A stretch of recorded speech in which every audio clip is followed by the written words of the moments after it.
જસદણના આટકોટમાં ST ડ્રાઈવરે ચક્કાજામ કર્યું છે। ખાનગી વાહન ચાલકોએ માથાકૂટ કરતા એસટી ડ્રાઈવર્સમાં રોષ।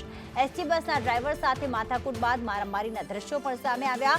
ડ્રાઈવર્સે આટકોટ એસટી બસ સ્ટેશનમાં બસોને થંભાવી। પોલીસે ખાનગી વાહન ચાલકોને ઝડપી પાડ્યા છે।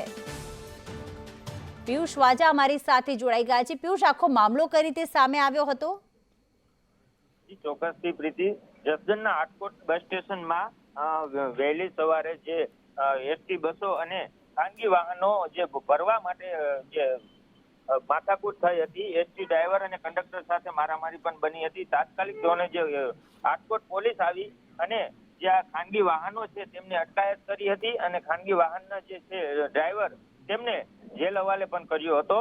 અને જે આગળને જે વારંવાર ત્યાં આટકોટ બસ સ્ટેશન છે ત્યાં ખાનગી વાહનો જે ભરવા માટે છે માથાકૂટ થતી હોય છે અને આજ જે એસટી બસ દ્વારા જે તમામ એસટી બસો રોકી અને આંદોલન પણ કર્યું હતું, પણ તાત્કાલિક જે રાજકોટ પોલીસે જે કાયદેસરની કાર્યવાહી હાથ ધરી અને મામલો ઠારે પાડ્યો હતો। જી, આભાર તમામ વિગતો માટે।